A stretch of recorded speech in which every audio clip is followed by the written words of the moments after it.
Kung naghahanap ka ng scooter na mayroong sporty looks at elegant design, well, meron po tayo ditong Suzuki Bergman Street 125EX. Gaano nga ba kaganda ang motor na ito? Yan ang ating aalamin ngayon. Tara!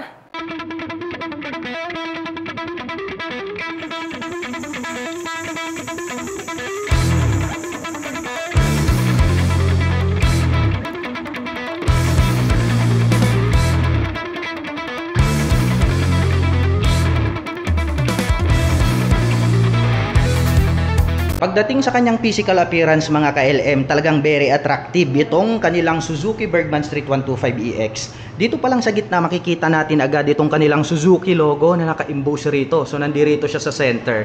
And then talagang agaw pansin itong kanyang lining dito sa itaas. Ito po, chrome color, napaka-thick. Talagang habang nandirito tayo at habang tinititigan natin, malapit man umalayo, talagang very attractive siya. Dahil nga itong chrome color ay nag-complement dito po sa kanyang pagka-metallic black. And then syempre kitang-kita natin napakaganda po nitong design nitong kanyang daytime running light.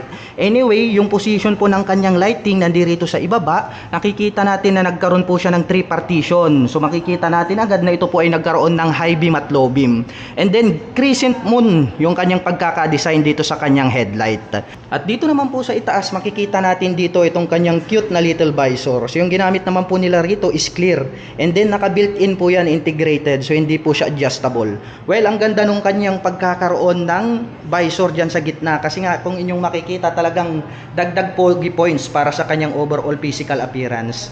Well, dito naman sa ibaba, dito natin makikita itong kanyang turn signals. Ayan o. Ang ganda rin ng pagkakadesign. Nagkaroon ng mga cutaway design dito and then pahaba rito sa dulo. So bulb type pa po yung kanyang ginagamit para po sa kanyang turn signals. Well, mapunta naman po tayo dito sa kanyang front fender. Yan o, napakakapal. And then parang metallic black yung dating ng kanyang color. At dito may makikita po tayo rito na light reflector na bilog, which is added visibility sa gabi yan. So ayan, magkabilaan yan mga ka-LM. And then mapunta naman tayo dito sa kanyang braking system. Ito po ay equipped with single rotor disc brake na bilog, along with Nissin na black single pot caliper. And then pagdating naman po rito sa kanyang front suspension, ito po ay equipped with traditional telescopic fork. Matte black naman po yung kanilang ginamit. And then ang ganda rin ng kulay nitong kanyang mugs, para po siyang dark silver. At pagdating naman po sa mga sukat ng gulong, dito makikita natin na ito po ay mayroong 90 by 90-12. Well, napakakapal na po nitong kanyang stock tires. At saktong-sakto ito mga ka-LM, nakadesign siya pang city riding condition. Well, dumako naman tayo dito sa itaas. Dito makikita natin itong kanyang napakagandang fully digital meter panel. So ang ganda rin ng pagkakadesign na mahaba po itong kanyang display. And then nagkaroon po siya rito ng button selector at saka yung kanyang adjustable button. Then pagdating naman po dito sa kanyang handlebar cover, ang ganda rin ng kulay oh. Nagkaroon ng two-tone color combination. So nagkaroon po siya rito ng brown and then gray. At sa gitna may makikita po tayo rito na Suzuki logo. Ayan, nandirito po sa gitna, pride of ownership. And then dito naman po sa kaliwa, makikita nating button dito, nandirito naman po itong kanyang high beam and low beam, turn signal selector at ang kanyang horn. At nandirito naman po itong kanyang rear brake. At sa kabila naman po, nandirito naman itong kanyang idling stop system. So pwede po siyang i-on, i-off.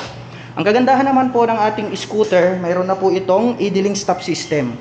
Pagdating po sa mga traffic situation, kapag kayo po ay naipit sa traffic, agad pong mamamatay ang ating scooter 3 to 5 seconds. Well, sa ganong paraan ay nakakasave po ito ng more fuel at the same time, lesser emission. At pagdating naman po dito sa kanyang ignition, ito po ay gumagamit pa po ng mechanical key. So nandirito po yung kanyang slot at ang kagandahan niyan is mayroon na po siyang shutter lock key, which is for safety purposes naman po siya. Well, nandirito naman po itong kanyang mechanical key. Susubukan lang po natin ilagay rito sa kanyang slot. Yan. And then dito naman po sa gitna makikita natin na mayroon po ritong utility hook na pwede po nating paglagyan or pagsabitan ng ating mga important belongings or yung ating mga pinalengke. At dito naman po sa left side corner makikita natin mayroon po ritong napakalalim na side pocket.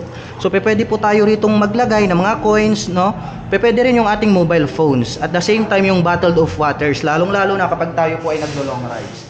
And then dito naman po sa kaliwa, makikita natin mayroon po ritong door. So open po natin.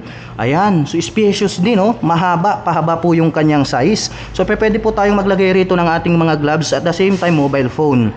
And then mayroon na po pala siyang built-in na USB charging port. Ayan oh.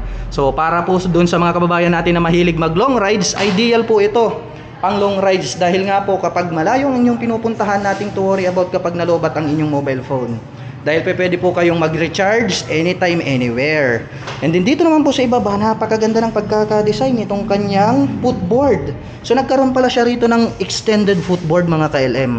At the same time, anti-slip po yung kanyang design. Subukan po natin siyang sakyan. Ayan o, napakaluwag.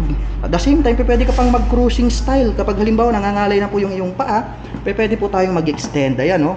So less fatigue pagdating po sa mga long rides driving. Well, baba muna tayo. Dito naman po sa ibaba, dito natin makikita itong kanyang pillion step. Ayan o, napakakapal. Alloy naman po yung ginamit nila rito. At the same time, syempre, yung color niya is silver, not fadable po yan. At dito naman po sa ibaba, nandirito naman itong kanyang side stand. At ang kagandahan po ng ating scooter ay equipped na po ito ng side stand engine cut-off switch. So once po na naka-engage yung kanyang side stand, hindi na po tatakbo or mag-ooperate itong atong motorcycle. So sa ganong paraan ay maiiwasan po natin na madisgrasya dulot po ng naka-engage na side stand. At dito naman po makikita natin itong kanyang center stand. Pagdating naman po rito sa kanyang side cover, ayan o, very attractive, napaka-elegant ng kanyang pagkaka-design. Dahil nagkaroon po siya ng 3-tone color combination. So dito, may brown po tayong makikita rito, may silver na metallic at black metallic, di ba? Talagang napaka-forma, astig. Lalong-lalo na dito sa taas may nakalagay po rito na Bergman. Ayan oh, naka-emboss to mga ka-LM, 3D emblem oh. So chrome color, talagang very attractive siya. And then syempre yung kanyang model is Street EX, which is ito na po yung pinakabago nilang Bergman. Then dito naman po sa pagkaka-design nitong kanyang engine, ayan o, kitang-kita naman natin, very stylish po yung pagkaka-design nitong kanyang engine. At ang kagandahan niyan, mayroon na po itong built-in na kickstart. Well, isang malaking advantage yan para sa isang scooter. Dahil just in case man na tayo po ay naubusan ng battery, 'di ba? Pwede po natin siyang sipain pang backup. At pagdating naman po rito sa kanyang engine cover, ayan, matte black naman po yung color, may naka-intact po rito na Suzuki. At ito naman po yung kanyang air filter. So matte black din po yung kanyang color. Mapunta naman tayo rito sa likod. Pagdating naman po rito sa kanyang rear suspension, ito po ay equipped with single shock absorber. So glossy black naman po yung ginamit nila rito na coil spring. At pagdating naman po sa kanyang braking system, ito po ay equipped with mechanical trailing or yung tinatawag po natin na drum brake. At pagdating naman po sa mga sukat ng gulong dito sa likuran, ito po ay mayroong 100/80-12. So napansin ko lang mga ka-LM, naka 12 na po yung kanyang rear wheels, ganun din po sa front wheels. Well balanced na po yung takbo nito. Talagang nakakapagbigay po yan ng highest stability pagdating in any riding condition. At dito naman po sa taas, napakalapad pala nitong kanyang integrated na grab bar mga ka-LM oh. Napakakapal. At the same time, syempre, yung color napakaganda rin dahil ito po ay glossy black. At dito naman po sa likod, napakahaba at the same time napakalaki ng pagkaka-design nitong kanyang taillight. And then para po siyang nagkaroon ng mga bilog-bilog rito, oh, para po siyang robotic design, napaka-stylish. Well, LED type na po yung kanilang ginamit dito sa kanilang main light. And then nandirito na po located itong kanyang turn signals na bulb type. Ayan oh. And then napakaganda rin itong chrome color na nandirito sa gitna. At sa ibaba nito, meron po tayo ritong makikita na Suzuki white color naman po yan. At dito po, itong nakaumbok na part na to, pag ating sinilip, ito po, mayroon na po siyang plate light, which is very visible na po yung ating lights or yung ating plate dito po sa likuran. At may dagdag pang reflectors dito sa gitna. At ito na rin pong rear fender ang nagsisilbi niyang plate holder. Well, dito naman po sa kanyang pagkaka-design nitong kanyang stock pipe, you know, very stylish, parang machine gun.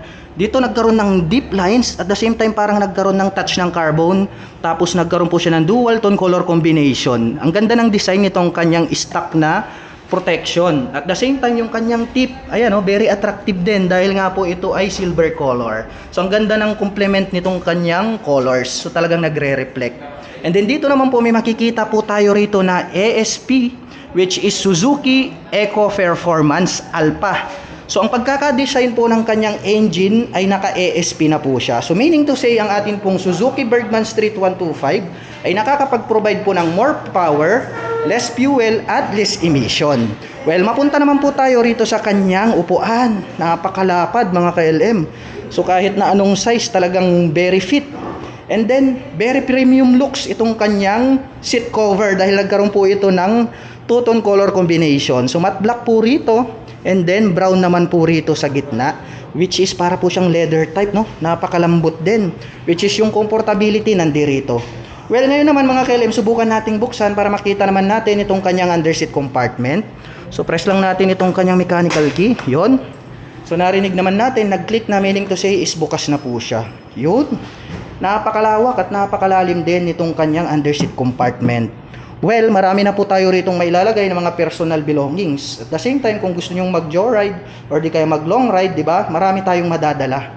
At dito na rin po located underseat compartment ito pong kanyang fuel tank. Kaya no, so very accessible na rin. So sama-sama na dito po sa underseat compartment. Well, close na po natin. At ang atin pong Suzuki Bergman Street 125EX ay mayroon pong 780mm na seat height. Ngayon naman ay susubukan nating sakyan para malaman natin kung gaano nga ba ito kataas. Anyway, naka-center stand po ito. Ayan, medyo madulas. Ayan. So kitang-kita naman dyan sa ating camera mga ka-LM, medyo step toe tayo ng konti. Konting-kunti lang naman. Pero masasabi ko na talagang very comfortable to para sa mga 5'6" in height. Para naman dun sa mga kababayan natin na hindi naman masyadong katangkaran, nothing to worry about dahil pwede naman po tayong mag-adjust ng ating mga suspension. Pwede sa harap at pwede rin po sa likod. At pagdating naman po sa kanyang engine specifications, ang ating pinakabagong Suzuki Bergman Street AX ay meron pong 125 cubic centimeter engine displacement. Naka single cylinder, single overhead cam, 4-stroke with 2 valve. At nakakapag-provide naman po ito ng 6.3 kW at 6,500 RPM, habang nakakapagbigay naman ito ng maximum torque na 10 Nm at 5,000 RPM. At ang bigat ng motorsiklong ito ay mayroon pong 112 kg. At ang presyo po ng ating pinakabagong Suzuki Bergman Street 125EX ay nagkakahalaga po ng 92,400 pesos. At kung balak mo naman pong kumuha ng hulugan ay kailangan mo lang pong mag-down payment ng 8,300 pesos. At pagdating naman po sa kanyang monthly installment, ito po ay mayroong 4,829 pesos sa loob ng 3 taon. At para naman po sa mga kababayan natin na nakapanood ng video na ito at interesadong maglabas ng pinakabago nilang Suzuki Bergman Street 125EX, ay maaari nyo po silang bisitahin dito po sa Mangaldan, Suzuki 3S Shop, Pangasinan. At ito po ang kanilang contact number na maaari nyo pong tawagan para po sa lahat ng inyong mga inquiries. At para naman po sa mga kababayan natin na balak magpunta rito, ang kanila pong operation time is starting 8:30 AM until 5:30 PM from Monday to Saturday.